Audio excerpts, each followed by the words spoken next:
नमस्कार दोस्तों। आज हम लोग नॉन अकाउंटिंग वाउचर के बारे में बात करेंगे। नॉन अकाउंटिंग वाउचर में टैली में कुछ हमें स्पेशल विकल्प दिए गए हैं, जैसे मेमो और रिवर्सिंग जनरल। इसके अलावा कोई भी वाउचर होता है उसको हम पोस्ट डेटेड या उसे हम ऑप्शनल बना सकते हैं। तो आज हम इन 4 विकल्पों पे बात करने वाले हैं। जैसा कि आप लोग जानते हैं कि मॉडर्न ऑफिस मैनेजमेंट विभाग में एक विषय है financial accounting with tally ERP 9, और यह पाठ्यक्रम राजीव गांधी प्रौद्योगिकी विश्वविद्यालय भोपाल से संबद्ध है और तकनीकी शिक्षा विभाग से के अंतर्गत इंदिरा गांधी शासकीय पॉलिटेक्निक महाविद्यालय छिंदवाड़ा के द्वारा ये ऑनलाइन क्लास का संचालन किया जा रहा है और मैं हूं डॉक्टर आलोक यादव। हम लोग देखेंगे नॉन अकाउंटिंग वाउचर कौन कौन से हैं, उनका लर्निंग आउटकम्स होगा कि इस वीडियो को देखने के बाद आप नॉन अकाउंटिंग वाउचर को परिभाषित कर सकेंगे। अकाउंटिंग और नॉन अकाउंटिंग वाउचर में अंतर कर सकेंगे। टैली में विभिन्न वाउचर को वैकल्पिक कर सकेंगे। पिछले वीडियो में मैंने आपको बताया था कि हमारे वाउचर का वर्गीकरण हम अलग अलग भागों में करते हैं। तो वो थे accounting voucher, inventory voucher, optional voucher, order और पेरोल। अकाउंटिंग वाउचर और इन्वेंट्री वाउचर पे मेरा वीडियो अपलोड हो चुका है, जिसे आप मेरे चैनल पे देख सकते हैं। आज हम लोग बात करने वाले हैं ऑप्शनल वाउचर्स पे। ये ऑप्शनल वाउचर होते क्या है, या इनको हम कहते हैं नॉन अकाउंटिंग वाउचर। गैर लेखा अपरंपरागत वाउचर विशेष वाउचर है जिनका उपयोग अस्थायी या गैर लेखा लेन देन रिकॉर्ड करने के लिए किया जाता है। अपरंपरागत वाउचर मुख्य रूप से लेखा पुस्तकों से अनावश्यक प्रविष्टियों या अस्थायी प्रविष्टियों को बाहर करने के लिए उपयोग किए जाते हैं और आवश्यकता पड़ने पर किसी भी समय आवश्यक रिपोर्ट, जैसे भावी रिपोर्ट, अनुमान, पूर्वानुमान आदि के लिए इनका उपयोग किया जाता है। तो जब भी आपको ऐसा लगता है कि हमें कोई एस्टिमेशन करना है, कुछ हमको सिनेरियो देखना है, तब हम इन प्रकार के वाउचरों का उपयोग करते हैं। सबसे पहले आता है मेमोरेंडम वाउचर। यह एक गैर लेखांकन वाउचर है और मेमो वाउचर में की गई प्रविष्टियां खातों को प्रभावित नहीं करती। दूसरे शब्दों में टैली ईआरपी 9 इन प्रविष्टियों को लेजर को पोस्ट नहीं करता, लेकिन उन्हें एक अलग मेमो रजिस्टर में संग्रहित करता है। जब भी इन प्रविष्टियों को लेखा पुस्तकों में दर्शाना होता है तो इन मेमो वाउचर को नियमित वाउचर में परिवर्तित कर सकते हैं। अब आप सोचते होंगे कि हमारे पास में इतने सारे वाउचर्स हैं, तब हमें मेमो वाउचर की आवश्यकता क्यों पड़ती है। मेमो वाउचर की आवश्यकता इसलिए पड़ती है क्योंकि सस्पेंस अकाउंट का भुगतान करना है। एक एग्जांपल दे रहे हैं हम लोग। एक कंपनी अपने कर्मचारी को कार्यालयीन सामग्री खरीदने के लिए नगद अग्रिम देती है। अब इसकी प्रकृति और लागत अज्ञात है। हमने उसे एडवांस दिया हुआ है, अब वो क्या करेगा, उसको खर्च करना है, खर्च करने के बाद बिल लाएगा। तो इस ट्रांजैक्शन के लिए पेटी कैश एडवांस की एंट्री करेंगे और जब वास्तविक व्यय का विवरण प्राप्त होगा तब एक एंट्री और होंगी। जब कर्मचारी शेष बची नकदी देगा तब एक और वाउचर एंट्री करनी होगी। तो ऐसा करने का सरल विकल्प ये हो सकता है कि इसकी हम मेमो वाउचर में एंट्री कर ले और जब हमको अपना कर्मचारी व्यय का विवरण दे दे, बिल वाउचर दे दे, बची हुई राशि वापस कर दे, तो हम पेमेंट वाउचर में से कन्वर्ट कर ले। तो जैसे मान लेते हैं कि अपने कंपनी ने अपने कर्मचारी को कार्यालय व्यय के लिए 1,000 रुपये नगद दिए, तो उसकी एंट्री कैसे होंगी, इसको अभी हम मेमो वाउचर में करके देखेंगे। दूसरा समय हो सकता है कि एंट्री के समय वाउचर का स्पष्ट होना। कई बार ऐसे सौदे होते हैं व्यापार में जब हमें पता नहीं होता कि यह वाउचर का नेचर क्या है। वाउचर के विवरण में कोई स्पष्टता नहीं होती, तब हम इस प्रकार के ट्रांजैक्शन को मेमो वाउचर में कर लेते हैं और जब हमें इसके बारे में पता चल जाता है कि वाउचर किस प्रकार का है तो उसको हम संशोधित करके रेगुलर वाउचर में कन्वर्ट कर लेते हैं। तो आप ऐसा मान के चल सकते हैं कि मेमोरेंडम वाउचर्स एक प्रकार का रफ कागज है जिसको आपने संभाल के रखा हुआ है, जिसको आप कह सकते हैं कच्ची पुस्तक, कच्चा वाउचर। तो जैसे ही उसमें हमको चीज़ों के बारे में पता चलता है उसको हम उसको फाइनल कर लेते हैं। फिर तीसरा होता है पसंदगी के तौर पर विक्रय।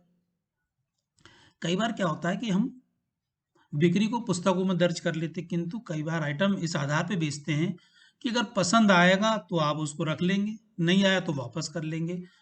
तो ऐसे वाउचर को भी हम मेमो वाउचर में एंट्री कर सकते हैं। या दूसरा तरीका होता है कि हम सेल्स वाउचर को ऑप्शनल वाउचर में कन्वर्ट कर ले। तो ये कुछ तरीके हो सकते हैं जिसके आधार पर हम लोग मेमो वाउचर का उपयोग करते हैं। मेमो वाउचर को सबसे पहले हमको इनेबल करना होता है। इनेबल करने के लिए हमको F11 पे जाना पड़ता है, अकाउंटिंग पे। अकाउंटिंग फीचर्स में जाने के बाद में हम वहां पर चल के सेलेक्ट कंट्रोल F10 का उपयोग करेंगे और कंट्रोल F10 का उपयोग करके हम एंट्री करेंगे। लेकिन इसके लिए सबसे पहले हमें वाउचर को इनेबल करना पड़ेगा। इनेबल करने के लिए अब मैं आपके सामने टैली की स्क्रीन ले जाता हूं और आपको बताता हूं कि इसे हम किस तरह से इनेबल करते हैं। अभी आप टैली की स्क्रीन पर हैं और F11 फीचर्स पे हमको चलना है। अकाउंटिंग फीचर्स पे चलने के बाद हम लोग यहाँ पर use reversing journal and optional voucher, इस विकल्प को हम यस करते हैं। इसको यस करने के बाद कंट्रोल ए द्वारा हम सेव कर लेते हैं। तो ये अभी हमारे सामने विकल्प उपलब्ध हो गया है मेमोरेंडम वाउचर का। जब आप वाउचर एंट्री करने जाएंगे, अकाउंटिंग वाउचर पे चलते ट्रांजेक्शन में, तो यहाँ पे आप देखिए control F10 memo voucher open हो चुका है।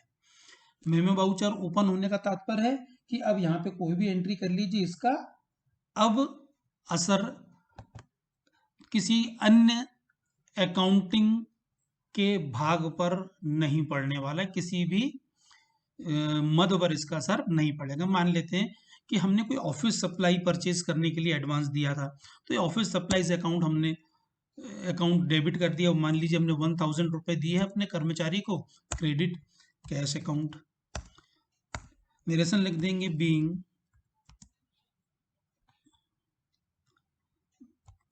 Advance to mister Sachin for office supply. तो ये इस प्रकार की हमने एक एंट्री कर ली। इस एंट्री करने से ये होता है कि ये वाउचर आपका केवल मेमोरेंडम वाउचर है, एक सेव हुआ है, ना तो ऑफिस सप्लाई पे इसका असर हुआ है और ना आपका कैश कम हुआ है। तो जैसे आप दिखा रहे हैं कि यहाँ देखिए, यहाँ कैश को कम बता रहा है, ये मेमोरेंडम में है, ये वाउचर के समय हो रहा है, लेकिन एक्चुअल में आपका कैश कम नहीं हुआ। इसके लिए चल के हम कैश अकाउंट को अभी देखने वाले हैं। उसको आपने एक्सेप्ट कर लिया और सेव कर लिया। मैं वापस चलता हूँ, एस्केप की बटन दबाता हूँ। एस्केप की बटन दबाने के बाद में हम डिस्प्ले पे चलते हैं, डी बटन प्रेस करता हूँ, अकाउंट्स बुक पे चलते हैं, कैश बुक पे चलते हैं और अभी हम कैश अकाउंट के स्टेटमेंट को चेक करते। देखिए आप यहाँ पे कैश उतना ही दिखा रहा है जितना पहले बैलेंस था, 1,10,500 का। लेकिन जब आप वाउचर एंट्री कर रहे थे तब बता रहा था कि वो 1,09,500 रुपये बच रहे हैं, जबकि ऐसा नहीं हो। देखो दिसंबर की एंट्री पे भी आ जाए, यहाँ पे भी इसका इफेक्ट नहीं दिख रहा है। मैं स्केप करता हूँ, स्केप करता हूँ, फिर एक बार स्केप करता हूँ और अब मैं चलता हूँ इसमें स्टेट एक्सेप्शनल रिपोर्ट में, लास्ट में एक्सेप्शनल रिपोर्ट चल रही है, मैं इस पर एंटर करता हूँ और यहाँ पे देखिए मेमोरेंडम वाउचर्स दिख रहा है, मैं इस पर एंटर करता हूँ। तो यहाँ पे देखिए मेरे पास में दिसंबर में 2 मेमोरेंडम वाउचर दिख रहे हैं। ये 2 मेमोरेंडम वाउचर, एक ऑफिस सप्लाई का, एक 25 तारीख का, दूसरा भी 25 तारीख का। मतलब मैंने 2 बार ऑफिस सप्लाईज के लिए अपने कर्मचारी को 1000 रुपये एडवांस दिए हुए हैं। मान लेते हैं कि कोई व्यक्ति आ जाता है और वो इस बिल को फाइनल कर देता है, तो इसको हम फाइनल कर सकते हैं। मान लीजिए कि मुझे पहले जो एडवांस दिया था उसके बदले में मेरे कर्मचारी ने आके बता दिया कि जो आपकी ऑफिस सप्लाईज है वो उस पर मेरे 950 रुपये खर्च हुए हैं। तो अब ऑफिस सप्लाईज पर आकर मैं इसको मेमोरेंडम वाउचर से उसको पेमेंट वाउचर में कन्वर्ट कर देता हूँ। तो यहाँ पे मैं F5 प्रेस करता हूँ तो पेमेंट वाउचर में चला गया। कैश अकाउंट उसने सेलेक्ट कर लिया, ऑफिस सप्लाई आई थी 950 रुपए की, तो मैंने यहाँ पे 950 रुपए दर्ज किए और उसने बताया कि मैंने एक थर्मस खरीदा हूँ, तो यहाँ लिख देता हूँ being thermos purchased for T. तो इस तरीके से उसको हमने रेगुलर कर लिया। उसने जब बिल वाउचर लाया था तो उसका हमने डिटेल ले लिया और उसको एंटर कर लिया। तो ऐसा करने से हमारे को बहुत सारी एंट्रियों से बचत हो गई। अन्यथा हमें 1,000 रुपये एडवांस की एंट्री करनी पड़ती, फिर 950 रुपये का वो ऑफिस सप्लाईज लाता है, फिर उसकी एंट्री करता है, फिर 50 रुपये हम उससे जो एडवांस दिए वो वापस लेते, उसकी एंट्री करते। तो इन 3 एंट्री के बजाय हम एक एंट्री से हमारा काम चला। उसके लिए हमने मेमोरेंडम वाउचर का उपयोग किया है और वाउचर को मैंने सेव कर लिया। अब आप देख लिए, अब हमारे पास में केवल एक मेमोरेंडम वाउचर बचा है। तो ये था मेमोरेंडम वाउचर का उपयोग, इसको आप लोग करके देखिए। अब हम वापस चलते हैं गेटवे ऑफ टैली में और अब हम देखेंगे कि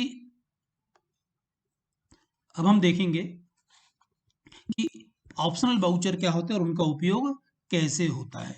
वैकल्पिक वाउचर यानी ऑप्शनल वाउचर। वैकल्पिक वाउचर कोई पृथक वाउचर नहीं है। कोई भी उपलब्ध वाउचर जैसे payment, receipt, sales, purchase, journal, इनको हम ऑप्शनल वाउचर के रूप में मार्क कर सकते हैं। ऐसा करने से यह लेजर में पोस्ट नहीं होता है। इसका तात्पर्य क्या हुआ कि इसका किसी भी अकाउंटिंग पार्ट पे प्रभाव नहीं पड़ता, किसी भी ये लेजर को प्रभावित नहीं करता। किसी भी वाउचर को रेगुलर या ऑप्शनल में बदलने के लिए शॉर्टकट की के रूप में कंट्रोल एल का प्रयोग किया जा सकता है। हमें यदि वैकल्पिक या ऑप्शनल वाउचर को इनेबल करना तो हमें F11 फीचर में जाना पड़ता है, उसके F1 ऑप्शन में जाना पड़ता है जो अकाउंट्स के अंतर्गत होता है, और वहां पर हमको use reversing journal and optional voucher को यस करना होता है, जैसा कि अभी हमने पिछली स्क्रीन में किया था। जब हम वाउचर को ऑप्शनल मार्क कर देते हैं तो और उसके बाद उसको हम सेव कर लेते हैं। तो सेव करने से क्या होता है कि हमारा जो वाउचर होता है वह ऑप्शनल में मार्क हो गया। इसके बाद हम बात करते हैं कि ऑप्शनल वाउचर का उपयोग क्या है। किसी भी वाउचर को जब ऑप्शनल मार्क किया जाता है तब तक यह लेन देन अपूर्ण रहता है और यह खातों को प्रभावित नहीं करता। जब लेन देन पूर्ण हो जाता है तो ऑप्शनल वाउचर को संशोधित कर नियमित वाउचर के रूप में पोस्ट किया जा सकता है।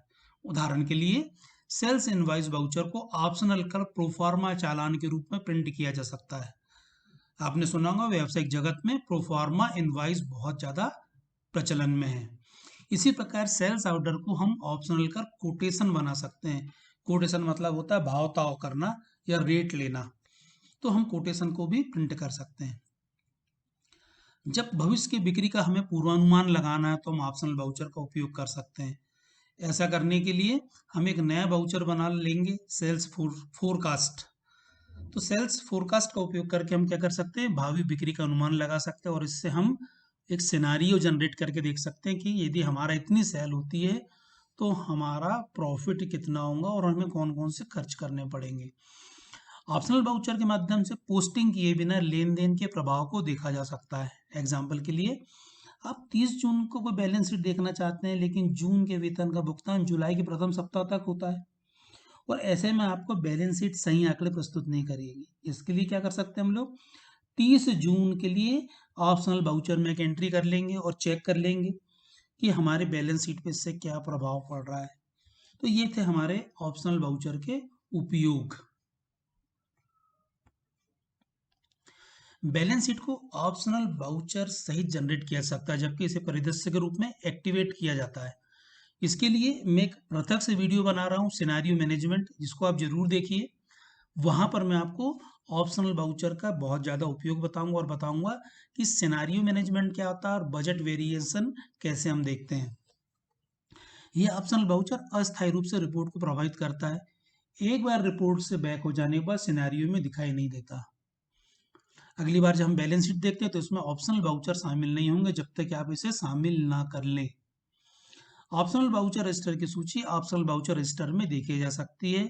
ऑप्शनल वाउचर रजिस्टर देखने के लिए हमको क्या करना पड़ता है, gateway of tally, display, exception reports और ऑप्शनल वाउचर पर जाते हैं जहाँ पे हम ऑप्शनल वाउचर को देख सकते हैं और ऑप्शनल वाउचर को आप डे बुक से भी देख सकते हैं। तो अब इसके बाद में क्या कर रहा हूँ, आपके सामने अपनी टैली की स्क्रीन लाता हूँ ताकि आप जान सकेंगे कि ऑप्शनल बाउचर होते क्या है, इसका उपयोग कैसे करते हैं। सबसे पहले हम लोग चलते हैं F11 फीचर्स में, अकाउंटिंग फीचर में, और यहाँ देखिए हमने ऑप्शनल बाउचर को पिछली स्क्रीन में ही यस कर चुके थे जब मैंने आपको मेमोरेंडम बाउचर बताया था। तो यहाँ पर हमारा use reversing journal and optional voucher का ऑप्शन इनेबल है। मैं कंट्रोल ए द्वारा इस स्क्रीन को सेव कर लेता हूँ, स्केप की करता हूँ और वापस चलता हूँ बाउचर एंट्री पे। आपके सामने अभी स्क्रीन दिख रही है पेमेंट बाउचर की। यदि इसे आप ऑप्शनल बनाना चाहते हैं तो यहाँ पे कंट्रोल एल का उपयोग कर सकते हैं। देखिए यहाँ पे ये दिया हुआ, जैसे ही आप इस पर क्लिक करते हैं, कंट्रोल एल प्रेस करते हैं, आप देखते हैं यहाँ पे ऑप्शनल बाउचर बन जाता है। ऑप्शनल बाउचर करने पे हम किसी भी प्रकार की एंट्री कर लें, इसका कोई प्रभाव हमारे खातों पर नहीं पड़ता। मान लीजिए हमने कैनरा बैंक से समृद्धि को 20,000 रुपये का पेमेंट दिया हुआ है और ये पेमेंट हमने दिया उसको ऑन अकाउंट। हमने इस बाउचर को सेव कर लिया, चेक नंबर हमने दिया हुआ था, चेक की डिटेल आ गई और इसके बाद हमने इसको सेव कर लिया।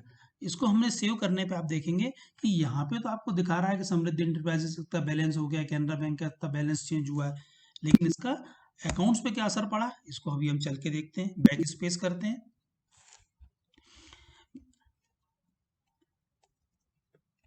हम डिस्प्ले में चलते हैं, अकाउंट्स बुक में चलते हैं और समृद्धि के अकाउंट को चेक करने की कोशिश करते हैं कि समृद्धि के अकाउंट पे क्या इसका असर पड़ा। आप देखिए समृद्धि के अकाउंट पे कोई असर नहीं पड़ा, यहाँ पे वो बाउचर एंट्री नहीं आई है। जब तक आप Alt L के द्वारा ना कर लें इंक्लूड पोस्ट डेटेड, तो पोस्ट डेटेड के अभी हमने कुछ किए नहीं, हमने ऑप्शनल बाउचर का उपयोग किए थे। F12 को हम प्रेस करते हैं, F12 को प्रेस करने के बाद देखिए कि यहाँ पे दिया हुआ set to no the remove the from the filter, तो इसको हम नो कर लेते हैं, कंट्रोल ए द्वारा सेव कर लेते हैं। तो यहाँ पर भी आप देखिए इससे कोई फर्क नहीं पड़ा है, मतलब हमारा यहाँ पर एंट्री नहीं हुई है। मैं स्केप करता हूँ, इसको देखते कहाँ पर है ऑप्शनल वाउचर को, तो हम लोग चलते हैं लिस्ट एग्जाम्पशन रिपोर्ट्स में और यहाँ पे आप देखिए मेमोरेंडम वाउचर के बाद में दिया हुआ है रिवर्सिंग जनरल, उसके बाद दिया ऑप्शनल वाउचर। एंटर करते हैं, यहाँ पे हमें ऑप्शनल वाउचर के बारे में दिख रहा है। यहाँ पे दो ऑप्शनल वाउचर है, एक ऑप्शनल वाउचर है समृद्धि इंटरप्राइजेस, दूसरा है हमारा एक सेल्स का वाउचर है। तो यहाँ पे दो वाउचर दिख रहे हैं। तो इन वाउचर को यदि आपको रेगुलर करना है तो आप इसको सेलेक्ट करेंगे और यहाँ पर कंट्रोल एल के द्वारा इसे रेगुलर में कन्वर्ट कर देंगे। अभी हम स्केप करते हैं और देखते हैं कहाँ पर और दिखता है। तो उसके लिए हम चलते हैं डिस्प्ले डे बुक में, गेटवे ऑफ टैली में दो बार में डी बटन प्रेस करता हूँ, डिस्प्ले डे बुक पे चले जाते हैं। देखिए यहाँ पे दो वाउचर दिख रहे हैं, समृद्धि और कैनरा बैंक। तो इस तरीके से हम यहाँ पर भी इनको देख सकते हैं।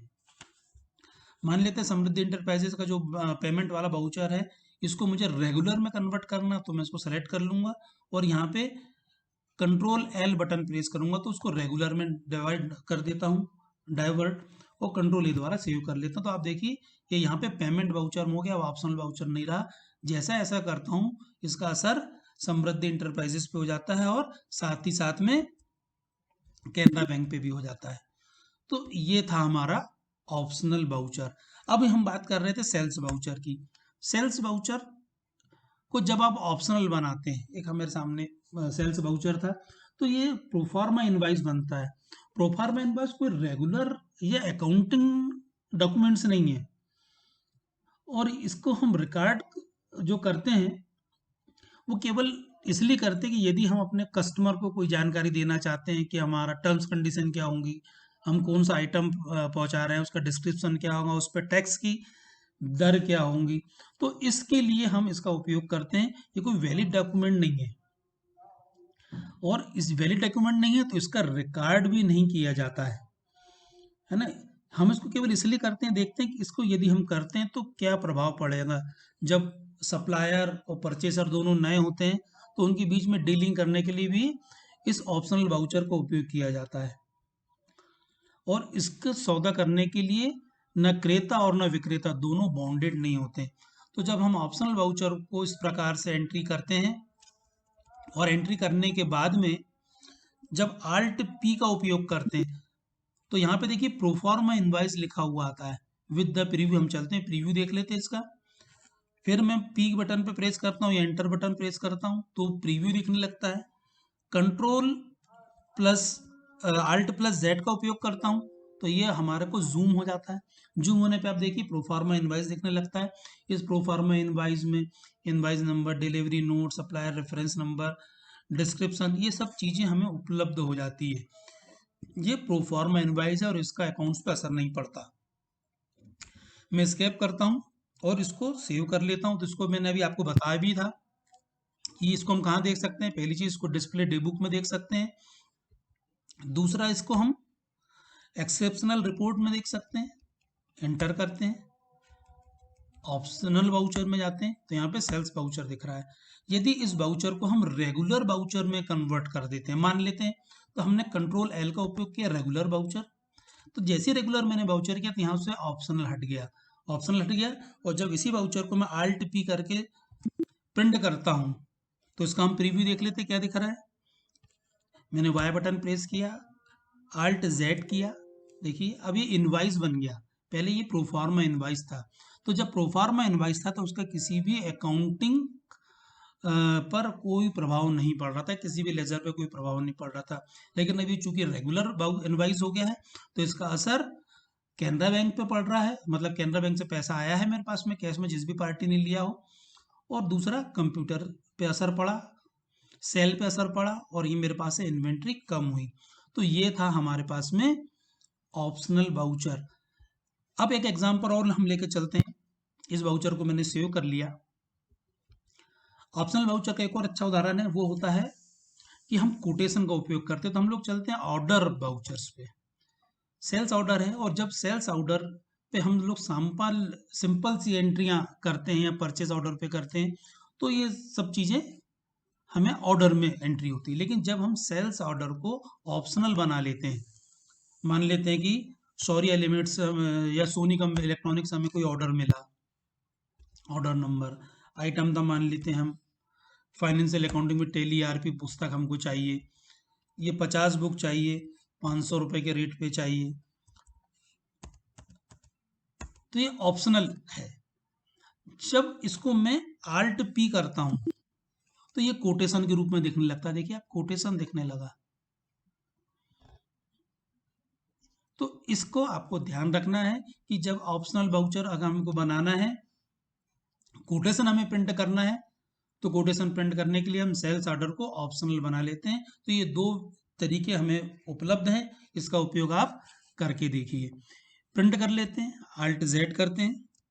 आल्ट जेड करने में देखिए कोटेशन लिखता है। कोटेशन का मतलब होता है केवल पूछताछ या आपने केवल भाव पत्र प्राप्त किया है। कोटेशन को कहते हैं भाव पत्र। इसमें दिया होता है कि कौन सी वस्तु किस डेट पर किस रेट पे उपलब्ध होंगी। ये नॉन अकाउंटिंग वाउचर है और इसकी कहीं पे भी किसी भी लेखा पुस्तकों में कोई एंट्री नहीं की जाती है। स्केप करके मैं बाहर होता हूँ और ये सेल्स ऑर्डर है। यदि इसको मैं रेगुलर में लेता हूँ तो ये रेगुलर हो जाता है और सेल्स ऑर्डर के रूप में इसको हम सेव कर सकते हैं। तो आप एक सेल्स ऑर्डर को ऑप्शनल बनाकर कोटेशन का भी उपयोग कर सकते हैं। तो ये था हमारा ऑप्शनल वाउचर का उपयोग।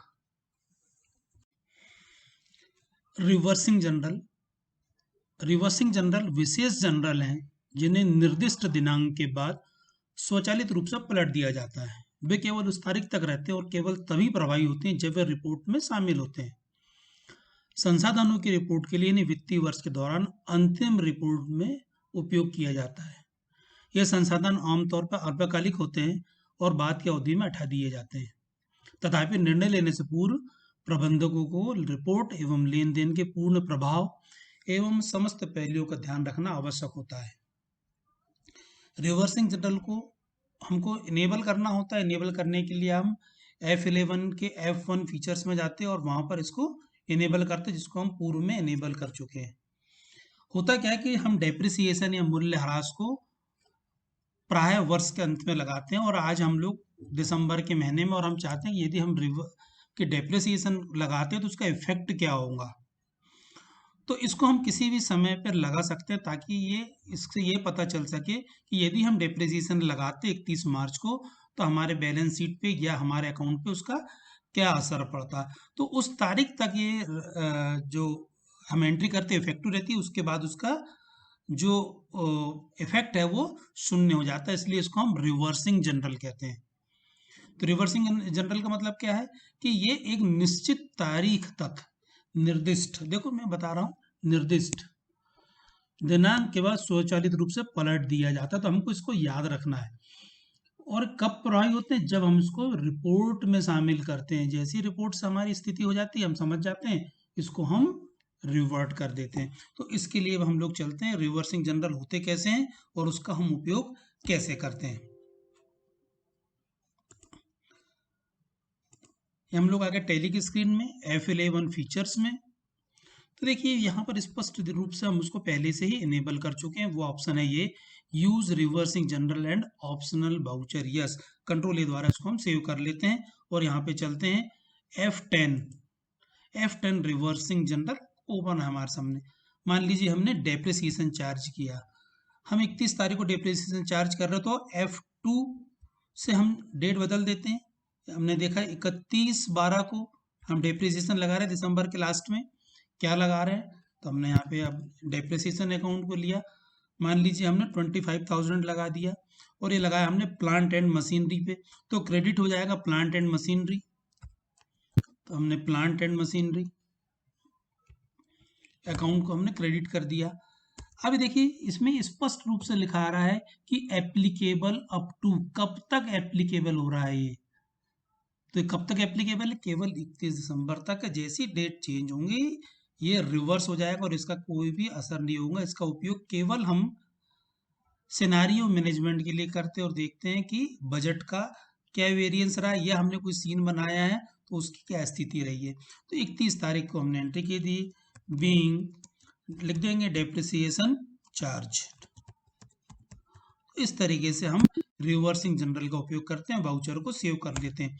इसको यदि हमें देखना होता है तो इसके लिए हम चले जाते हैं, एस्केप की बटन करते हैं, डिस्प्ले पे जाते हैं, एक्सेप्शन रिपोर्ट के लिए एक्सप्रेस करते हैं और यहाँ पे देखिए अब रिवर्सिंग जनरल दिख रहा है। यहाँ पे हमें दिख रहा है कि दिसंबर में हमने एक रिवर्सिंग जनरल का उपयोग किया है और वो डेप्रिसिएशन के लिए हम यहाँ पर देख रहे हैं। एस्केप की करते हैं और अब वापस हम लोग गेटवे ऑफ टैली में आ जाते हैं। अब हम अंत में बात कर रहे हैं पोस्ट डेटेड वाउचर पे। जब हम लोन लेते हैं, कोई गाड़ी हम किस्तों पे खरीदते हैं, तो आपको ध्यान होगा हम लोग उन्हें पोस्ट डेटेड चेक प्रदान करते हैं। ये उसी की एंट्री करने का विकल्प टैली ने प्रदान किया है। तो समझते हैं कि पोस्ट डेटेड वाउचर होते क्या है। वाउचर एंट्री कर समय वाउचर को पोस्ट डेटेड के रूप में चिन्हित कर सकते हैं, जिसे वाउचर में उल्लेखित तारीख तक इन वाउचर को लेजर में अपडेट नहीं किया जाता है। यह नियमित आधार पर होने वाले लेन देन में प्रवेश के लिए उपयोगी है। उदाहरण के लिए यदि लोन के भुगतान के लिए किस्तों के पोस्ट डेटेड चेक जारी करते हैं तो इस अग्रिम भुगतान को टैली ईआरपी में पोस्ट डेटेड वाउचर में एंट्री कर सकते हैं और इन्हें केवल उन्हें देय तिथि पर लेजर में अपडेट कर दिया जाता है। किसी भी वाउचर को पोस्ट डेटेड करने के लिए कंट्रोल टी का उपयोग किया जाता है। तो कंट्रोल टी का उपयोग यदि हम करते हैं तो वाउचर क्या हो जाता है, पोस्ट डेटेड हो जाता है और इसकी एंट्री हम संबंधित वाउचर में कर लेते हैं और प्राय पेमेंट वाउचर में इसकी हम एंट्री करते हैं। और यदि इसी प्रकार से हमें पोस्ट डेटेड वाउचर रिसीप्ट होते हैं तो उसकी एंट्री हम रिसीप्ट वाउचर में करते हैं। यदि इन्हें देखना होता तो हम एक्सेप्शन रिपोर्ट्स में जाते हैं और पोस्ट डेटेड वाउचर में इसको देखते हैं। तो अब हम ये जान लेते हैं पोस्ट डेटेड वाउचर अन्य परंपरागत वाउचर के में क्या अंतर है। पोस्ट डेटेड वाउचर और अन्य अपरंपरागत मतलब नॉन कन्वेंशनल वाउचर के बीच बहुत बड़ा अंतर क्या है कि पोस्ट डेटेड वाउचर की तारीख पर नियमित पुस्तकों को प्रभावित करते हैं। पोस्ट डेटेड वाउचर क्या होते हैं, नियमित पुस्तकों में खातों को प्रभावित करते हैं। सिनेरियो के लिए पोस्ट डेटेड वाउचर का उपयोग नहीं किया जा सकता। सिनेरियो के लिए हमको क्या देखना पड़ेगा, या तो हम मेमो वाउचर का उपयोग करेंगे या रिवर्स वाउचर का उपयोग करेंगे या मेमो वाउचर का उपयोग करेंगे, लेकिन पोस्ट डेटेड वाउचर का उपयोग नहीं करेंगे। ये क्योंकि खाता पर नियमित पुस्तकों पे खातों को प्रभावित करते हैं। तो अब हम एक एंट्री के द्वारा देखते हैं कि कैसे हम इसकी एंट्री करते हैं। तो सबसे पहले हम लोग चलते हैं वाउचर एंट्री पर। चूंकि ये हमारा पोस्ट डेटेड वाउचर पहले से ऑप्शन इनेबल है, इसलिए अब हम चलते हैं सीधे वाउचर एंट्री पे। F5 पेमेंट की हम बात कर रहे हैं। हमने कैश हमने क्या किया, कोई भी एक अकाउंट को चेक कर लेते हैं। हम लोगों ने यहाँ पे इसमें कैनरा बैंक का चयन करते हैं और मान लेते हैं कि हमने मनी गुरु को कुछ पोस्ट डेटेड चेक देना है। हमने उससे 50,000 रुपये का माल खरीदा है, तो अब हम पोस्ट डेटेड वाउचर पे चलते हैं और इस वाउचर को पेमेंट को पोस्ट डेटेड बना देते हैं। तो उसका उपयोग करेंगे कंट्रोल टी द्वारा। तो मैंने कंट्रोल टी का उपयोग किया, ये पोस्ट डेटेड वाउचर हो गया। अब मैंने चयन किया मनी गुरु का। इनको हमने अलग अलग डेट पे अलग अलग चेक दिया। आज 31 तारीख को हम इनको चेक दे रहे हैं। चेक हमने दिया है इन्हें 20,000 रुपये का। एंटर। कैसा दिया है, ऑन अकाउंट दिया हुआ है, 20,000 रुपये का चेक दिया है। अब इसके बाद बैंक डिटेल आता है। देखिए बैंक डिटेल में हम यहाँ पे चेक रेंज सेट कर सकते हैं। तो जब आपने अकाउंट बनाया था कैनरा बैंक, तब वहाँ पे आपने चेक की रेंज डिसाइड की थी। तो मैं बैक स्पेस पे चलता हूँ और यहाँ पे एक नई सीरीज को ले लेता हूँ। ये नई सीरीज मेरे पास ये है B1 वाली, इसमें मेरे पास बहुत सारे चेक पड़े हैं। अकाउंट पे ही था क्रॉस चेक। इंस्ट्रूमेंट डेट यहाँ पे डालते हैं, इंस्ट्रूमेंट डेट डालते हैं कि इंस्ट्रूमेंट की डेट क्या है, पोस्ट डेटेड, इशू कब हो रहा है। मान लेते मैं इन्हें चेक दे रहा हूँ, ये दे रहा हूँ कि आज मेरा सौदा हो रहा है 31 दिसंबर को और मैं चेक दे रहा हूँ इनको 1 जनवरी का। तो मैंने 1 डाला, एंटर किया, तो 1 जनवरी 20 उसने ले लिया और पीडीसी इशू डेट बता दिया उसने 31 दिसंबर 2020 की है। जब आप इसकी एंट्री करते हो तो बताता है कि post dated cheque issue date should be lesser than or same as the in voucher date. तो जो भी आप इसको इशू करेंगे वो पीडीसी की डेट कैसी होनी चाहिए, ये तो इससे संबंधित होना चाहिए या बाद की होनी चाहिए। तो इसके बाद हम आगे बढ़ते हैं, नरेशन को लिख लेते हैं और उसको एक्सेप्ट कर लेते हैं। मान लेते हैं कि हमने एक और इनको पीडीसी जारी किया कि हमारा 50,000 का सौदा हुआ था, अभी हमने एक चेक 20,000 का दिया और अभी हम आगे इनको और देने वाले हैं। तो फिर मैंने पोस्ट डेटेड चेक लिया, कैनरा बैंक का मैं चेक इशू कर रहा हूँ, मनी गुरु को इशू कर रहा हूँ, 30,000 मुझे और देना है इन्हें। तो इसके लिए मैंने 10,000 रुपये के चेक जारी किए। इंटर करता हूँ, चेक के डिटेल पे आता हूँ और यहाँ पे 10,000 रुपये की एंट्री करता हूँ। अब यहाँ पे देखिए चेक की रेंज चेंज हो गई, यहाँ इंस्ट्रूमेंट नंबर चेंज हो गया। मैंने इनको जो चेक काट के दिए हैं उसमें मैंने डेट डाल दिया था 15 जनवरी, तो यहाँ मैं डाल देता हूँ 15 जनवरी, 15/1। ये बता देता है कि पीडीसी इशू की डेट क्या है, 31 तारीख की है। तो ये डेट बाद की हो सकती है, उसके पहले की हो सकती है, इंस्ट्रूमेंट डेट के आगे की डेट नहीं हो सकती, इसलिए तो पीडीसी है। आगे बढ़ते हैं, दूसरा चेक भी मैंने इनको 10,000 रुपये का दिया। अब इसकी डेट जो थी वो मैंने दिया कि मैं आपको पेमेंट 20 जनवरी तक दे दूंगा, तो 20 की डेट डाल दिया मैंने, 20/1। तीसरा चेक अब मैं इनको जो दे रहा हूँ वो भी 10,000 रुपये का है और इसमें मैंने उनको डेट दे दिया कि ये पेमेंट मैं आपको 31 जनवरी तक करूंगा, तो मैंने 31 जनवरी की डेट डाल दिया। ये 3 एंट्रियां मैंने की, ये पूरी 3 मैंने चेक इशू किए 10,000 रुपये के, 30,000 रुपये के किसी लोन के अगेंस्ट में। तो इसकी मैंने एंट्री कर दी, बीइंग पीडीसी इशूड, और मैंने इस एंट्री को सेव कर लिया। अब इन पीडीसीज को मुझे देखना होगा, तो मैं कहाँ जाऊंगा, मैं स्केप की करूंगा। स्केप करने के वाउचर की चेक करने के लिए हम लोग चलते हैं गेटवे ऑफ टैली पे आते हैं, बैंकिंग फीचर्स में चलते हैं और यहाँ पर चल के देखते हैं चेक रजिस्टर को। तो चेक रजिस्टर से हमें पता चल जाएगा कि कितने हमारे पास में ऐसे चेक है जो हमने पोस्ट डेटेड हमने जारी किए हैं। देखिए, तो कैनरा बैंक में मेरे पास अवेलेबल चेक जो थे 103 थे, अनरिकंसिल्ड 7 है, टोटल चेक 110 है और उसमें से 4 चेक कैसे हैं, पोस्ट डेटेड है। मैं इस पर इंटर करता हूँ तो मुझे पता चलता है मेरे पास 2 चेक बुक की रेंज है, दूसरे में 4 प्रकार के मेरे पास ऐसे चेक मैंने इशू किए हैं जो पोस्ट डेटेड है। मैं इस पर इंटर करता हूँ, इंटर करने पे मुझे पता चलता है कि मैंने 1 नंबर का चेक दिया हूँ, उसकी इंस्ट्रूमेंट की डेट 1 तारीख है, दूसरे की 15 है, तीसरे की 20 है, चौथे की 31 तारीख है। 20,000, 10,000, 10,000, 10,000, इस प्रकार से मैंने कुल 50,000 रुपए के चेक जारी किए हैं जो पोस्ट डेटेड चेक हैं। तो इनकी रिपोर्ट आप बैंकिंग वाले फीचर्स में जाके भी प्राप्त कर सकते हैं। तो ये था हमारे लिए पोस्ट डेटेड वाउचर रजिस्टर, जिससे हम चेक के बारे में जानकारी यहाँ से हासिल कर सकते हैं। तो ये चेक रजिस्टर से आप बाकी चीजें प्राप्त कर सकते हैं। अब हम लोग वापस चलते हैं डिस्प्ले डे बुक में। Alt F2 बटन में प्रेस करता हूँ, एस्केप बटन दबाता हूँ, इंटर करता हूँ, फिर एस्केप बटन दबाता हूँ और इंटर करता हूँ। तो आप देखेंगे कि मेरे सामने वो तमाम तरह की पंजी प्रविष्टियां उपलब्ध हो गई, जिसको मैंने पिछले दिनों से आपको समझाते आ रहा हूँ। तो यदि इसमें आप किसी भी एंट्री को डिलीट करना चाहते हैं तो यहाँ पे देखिए, यहाँ पे एक ऑप्शन दिख रहा है Alt D। आप उस वाउचर को सेलेक्ट करके डिलीट कर सकते हैं। मान लेते जी कैलाश गर्ग जी का एक कोई वाउचर था परचेज का, इसे मुझे डिलीट करना है, तो यहाँ पे उस वाउचर पे लाकर एरो की से मैं Alt D प्रेस करूंगा, तो ये टैली मुझसे पूछता है डिलीट यस या नो। तो जैसे ही मैं डिलीट करता हूं तो ये वाउचर डिलीट हो जाता है। मैंने डिलीट कर दिया, यस बटन दबी, देखिए। तो यहाँ पे डिलीट करने से क्या होता है कि हमारे वाउचरों की नंबरिंग चेंज हो जाती है। इसलिए हम लोग कई बार टैली में वाउचर को डिलीट करने का उपयोग नहीं करते। हम डिलीट करने के बजाय हम क्या करते हैं, किसी भी वाउचर को यहाँ से निरस्त कर सकते हैं, कैंसिल कर सकते हैं। उसके लिए कंट्रोल एक्स का उपयोग कर लीजिए। मान लीजिए हमने पुष्पा कैरियर जो कुरियर था उसकी एंट्री को हमको कैंसिल करना है, या मान लीजिए हमारे कैश ट्रांजेक्शन था सेल्स वाला 2500 का, इसको हमें कैंसिल करना है। तो डिलीट करने के बजाय हम कंट्रोल एक्स का उपयोग करेंगे, कैंसिल। क्या है, इसको कैंसिल करना है, यस।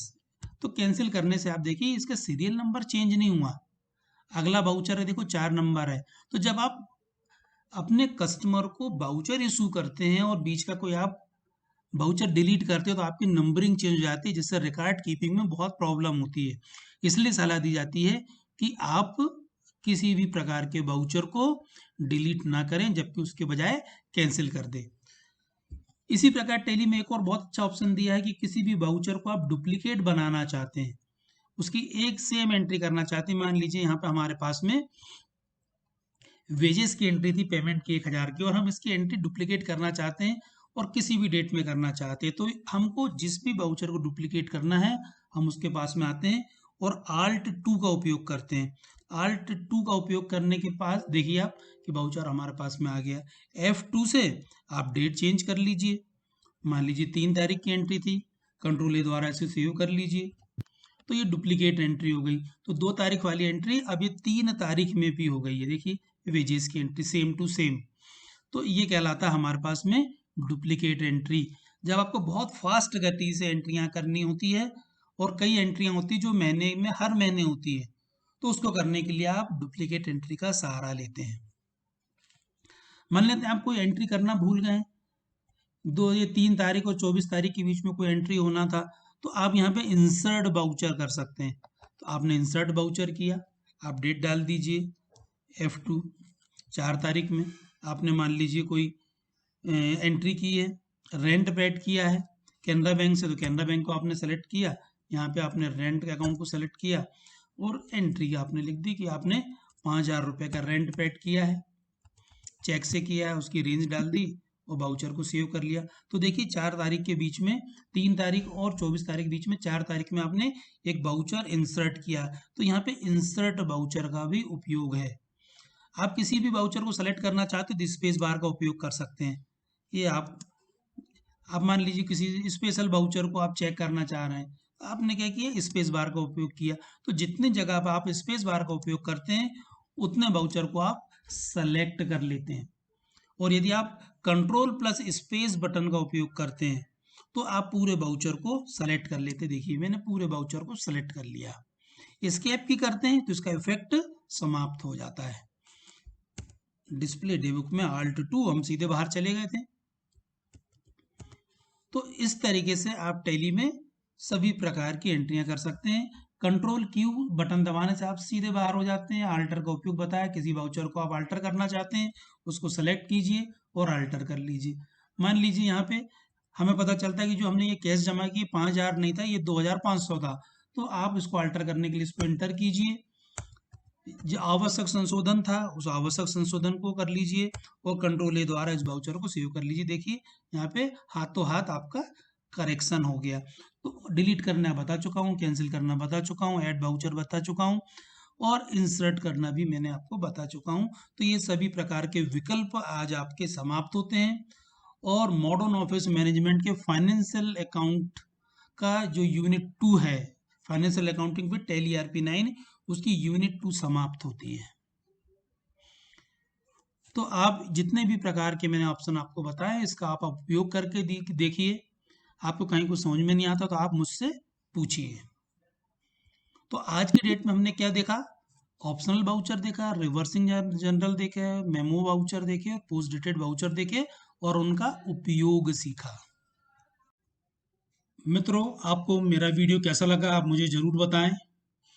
2020 को यानी 2020 को हम बाय बाय कर रहे हैं और नए वर्ष का हम स्वागत करने वाले हैं। 2020 का यह अंतिम वीडियो आपके लिए मैंने लेके आया था। आपको कैसा लगा मुझे अवश्य बताएं। यदि आपके मन में कुछ क्वेरीज हैं तो मेरी ईमेल आईडी aalok108@gmail.com पर भी मुझे आप मेल कर सकते हैं। यदि आपको इससे संबंधित लेटेस्ट वीडियो चाहिए तो टेलीग्राम पर मेरे चैनल थिंक टेली को आप ज्वाइन कीजिए। आपको टैली को बहुत अच्छे से सीखना है, समझना है तो मेरी पुस्तक financial accounting with tally ERP9 को भी पढ़िए। यह संजय पब्लिकेशन जयपुर से प्रकाशित हुई है। हम लोग नए वर्ष में मिलेंगे नए वीडियो के साथ में और कोशिश करेंगे कि हम आपके लिए टैली प्राइम की वीडियो लेके आए ताकि आपका नॉलेज अपडेट हो सके और आप 2021 में कदम से कदम मिला के प्रगति के नए पथ पर आगे बढ़ सकें। तो आप सब लोग को मेरा बहुत बहुत नमस्कार। आप सबको 9 वर्ष की बधाइयाँ और शुभकामनाएं। आप सबका दिन और 9 वर्ष शुभ हो, यही मैं मंगल कामना परम पिता ईश्वर से करता हूँ। नमस्कार।